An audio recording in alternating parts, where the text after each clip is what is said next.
Ladies and gentlemen, we interrupt your regularly scheduled programming to bring you this special bulletin. Not really sure how else to start this video, so I'll just say this right out the gate, just like the title says. I don't believe the quote-unquote woke makes a game bad. It can't make a good game bad. I'll give some examples, but to elaborate, if you have a video game that has one or two or 15 of the hallmarks of a quote unquote woke game, and I'm probably going to say the word woke more times on this one stinking video than I have in my entire career of my channel. If you've watched any of my videos, you know I don't like using the term. I prefer to be a little bit more specific on what I mean because, no, like it or not, the word has become almost meaningless. Much like calling someone a racist, a bigot, a Yahtzee, any of those other things. It's thrown around so much that it's lost all its meaning. People get into arguments back and forth. Well, what do you mean by woke? Can you define it? Can you define that? Well, in my opinion, the term woke has the writer, developer, publisher, studio, actor, actress, voice actor, blah, blah, blah, whatever, concentrating and focusing on checking a box, pandering to the modern audience. And yes, I'm using that as a pejorative. It's not a kind word. I'm insulting you with modern audience because it's a make-believe audience that doesn't exist. They're trying to create it instead of catering, instead of, well, pandering to your target demographic.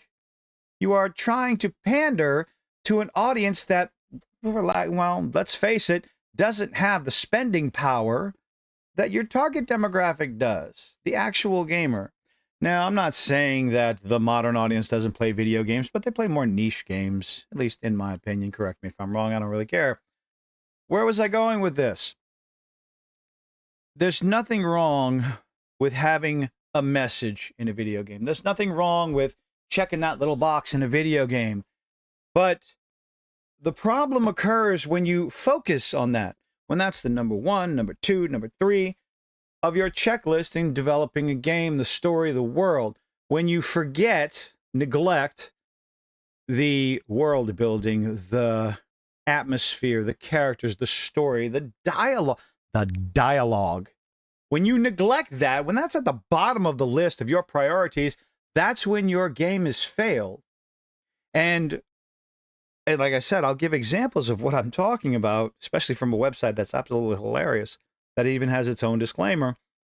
When you take all of those out, when you take the vitiligo out in the character creator, when you take one entire character that's so insufferable you want to smash your head against the wall, when you take those aspects out, the woke aspects of the video game out of the video game, what do you have left? In some cases, like Veilguard, you have a shit game. You still have a garbage slop of a game. So did woke make it bad? Or did they just fail on every other aspect? Let's go ahead and get started with, the grandmaster, granddaddy of them all, the one that the boycott went after that did absolutely nothing except increase sales. Now, this website right here, I saw this and about lost a few brain cells. The woke ranking. Like I said, I'm going to use that term more in one video than I have in my entire YouTube channel career. Here's the disclaimer. I read this about 10 minutes ago before recording this video. Down here at the bottom, you can't see it much because my TV screen's, my little CRT TV is a little too small. This list was compiled from the woke content. Oh God, I'm going to make myself sick saying it so many times. The Woke Content Detector Steam group. I am not associated with it, nor do I endorse any of the comments it makes. And for some reason, it's got all in black. Well, you can't see it anyway. This website was made as a joke. Now, the website itself is a joke, but the content is drawn from a Steam curator list with the descriptors, all these words right here. These are games that the curator list does not recommend for one reason or another. And let's start with Hogwarts Legacy. I believe to date the game has sold over 34 million copies. What does that tell you about the game? People enjoyed it. People had fun with it. People continued to purchase the game regardless of, well, as it says here, the overtly pro-LGBTQ plus messaging. Contains overtly pro-DEI messaging. 1800 Scotland somehow has diverse LGBT alphabet characters, uses body type instead of biological sex. They don't use pronouns at all, I believe. They just give you what your character looks like. Looks like? Your character is referred by the pronoun they and them throughout the game. The bartender, which seems to be a trend, I've said this before. The bartender in Hogsmeade is trans. A trans woman. Little story behind that, but if you take those aspects out of the game is still fun. It is still quite enjoyable. So how much of that game is actually woke? I will say very little, if at all. It's just a game. DEI messaging, LGBTQ plus messaging. There's a little phrase that might actually be getting overused. You control the buttons you press. In some aspects, it's very appropriate. In others, it's just like, it's a mechanic of the game. The alphabet, for the pro alphabet, it's just there, I guess. Maybe that's just a disagreement we can have. Nothing in this video, nothing of my opinion says, you must enjoy this game. If the trans bartender turns you off from the game, if the use of body type turns you off from the game, that is a preference. I will never disregard or argue against someone's personal preferences. There are guys out there that do not want to play video games if their only option is a female protagonist. They're not sexist. They're not misogynist. They have preferences. Just like dudes not want to date a trans woman. They have preferences. Deal with it. Accept it. Most of the stuff I talk about on my channel is a bunch of red flags. You make your own opinions. Vote with your wallet. Let your voice be heard. Avowed. I did not have a lot of fun with Avowed. The pastel colors, the lack of activity, some of the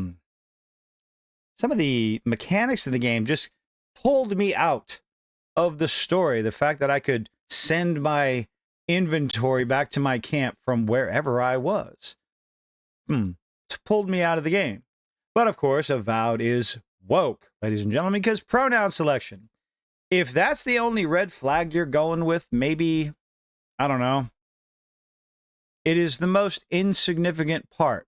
I'm not denying it's a red flag. Like I said, heel versus babyface. Fucking pronoun. Anyway, I'm sorry. That was uncalled for. I shouldn't have yelled like that. That was, I'm sorry about your ears. Pronoun selection. Me, don't care. Is the game fun? I always say, I have to get this saying down. Make it fun first. If you can accomplish that, gamers will actually look past a whole bunch of shit. Avowed was not fun for me. The story was meh. And I just couldn't keep playing.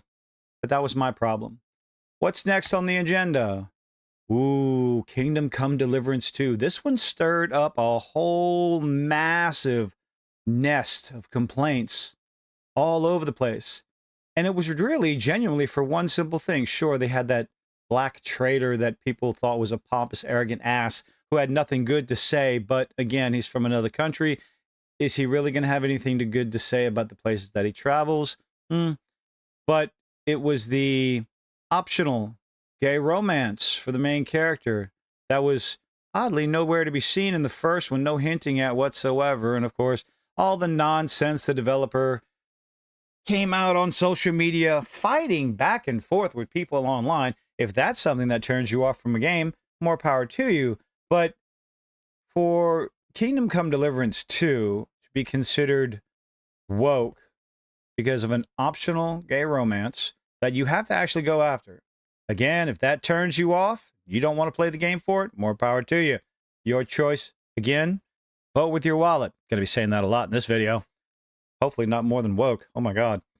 But hey, take those things out of the game, which a lot of people want to. And if you still have a fantastic game, which my understanding Kingdom Come Deliverance 2 was a fantastic game. Heard a lot of positive things about it.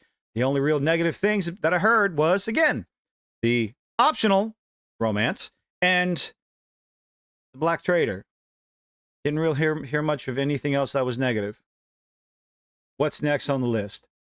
Now this one, they're putting this, the Steam Curator Group, not this website, the Steam Curator Group put this as a woke game. I'm going to let that sink in for you, ladies and gentlemen, simply because it had pro-alphabet messaging. I played that game for hours and hours and hours and hours and hours upon hours and never saw that myself. But use of body type. Didn't they do that in other Souls games? Didn't FromSoft do that in other games? Not just Elden Ring? Like before Elden Ring? The whole body type thing is nothing new. And again, if the game is fun, good mechanics, good story, is it really going to be considered that? Veilguard. This is the perfect example of a straight up trash game. Because they focus entirely too much on nonsensical, again, woke, checkbox, all that other stuff. Here's what the description says and why they deemed it as woke. Contains overtly pro-alphabet and overly pro-DEI messaging. Yeah. Pronoun selection, including an option for they, them. Yeah. Something definitely focused on for character creation. Surgery scars, vitiligo, which seems to be some sort of fetish for developers nowadays because vitiligo is everywhere. Out of place diversity. Huh? Okay, so I'm going to argue about this little thing. Out of place diversity in a fantasy setting, is that really possible? Genuinely. Unless you're talking about The Witcher, which is very specifically set in a particular era and based on a particular era of the world, we're talking about Dragon Age. The world of Dragon Age. Out of place diversity in Dragon Age. We're going to go ahead and scratch that off the list of what would make Veilguard woke.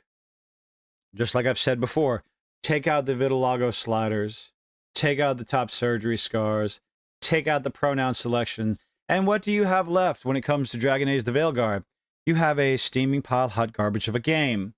I got through 25 hours of it and couldn't take any more because I was just bored out of my mind. The combat was terrible, the dialogue was absolutely insufferable, and it was a Dragon Age game in name only.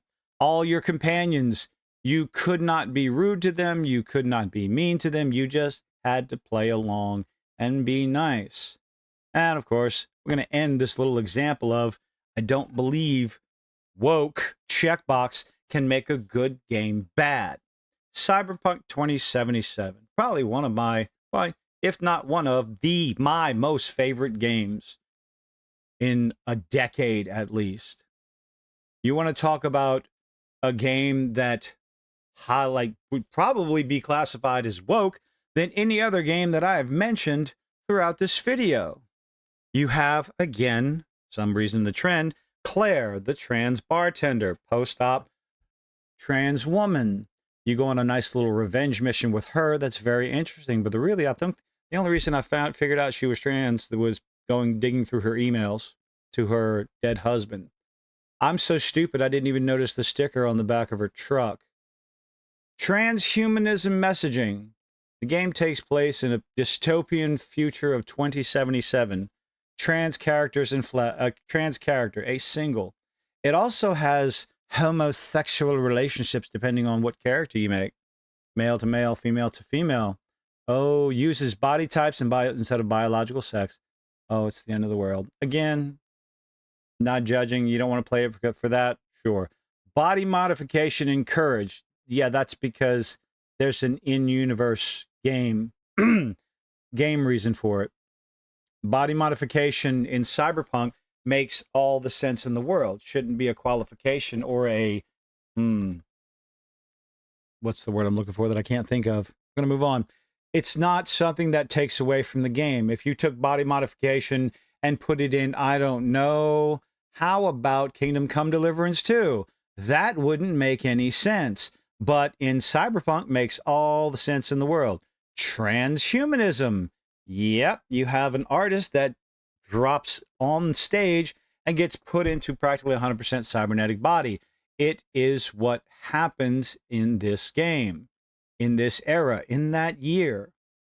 So, again, take those things out of the game, and you still have a fantastic game. Take the ideological checkbox pandering out of Veilguard. you still have a garbage game. Elden Ring, fantastic game. Woke, my opinion, can't make a good game bad. But it does definitely make a bad game oh so much worse. Oh, so far more insufferable. Even if you take Tosh out of Dragon Age the Veilguard, you still have a garbage game. I think we need to be more specific with our complaints. Continue to continue to call out the red flags. Keep an eye on these games because we're going to keep getting this nonsense. We're going to keep getting the promotional, the marketing material for, oh my goodness, look at the character creator and what you can do, and not paying attention to what they took away from us. Because in Veilguard, they took away, well, particular cup sizes in Gluteus. Maximus's could not be farther from the truth. There was no butt sliders in Veilguard for the character creator. Why not? You took something away. You added all these things. You added the top surgery scars and the vitiligo, but you took away the breast and the butt sliders. We're gamers. We're immature. We like to see it. We may not use it, but we still like to see it. It's not about what you're adding. It's what you're taking away. I will continue to call out the red flags. I will continue to call out the stupid. I will continue to make videos and pass on as much information as I possibly can. Just wanted to make this and give a much better reason. Websites like this, lists like this, don't give you any information. They talk about superficial nonsense like pronouns instead of biological sex, body type instead of biological sex. 1800 Scotland somehow more diverse. Yes, it's got magic and dragons too. If you have the ability as a storyteller to make a good story, make a good character journey, good dialogue, good world building, you might be surprised at what gamers will look past. Make it fun first, put your messaging in after the fact, and you might be surprised what you can get away with. But let me know what you think in the comment section down below. I'm sure a lot of people will. Appreciate you making it this far. Hope to see you on the next one. Bye.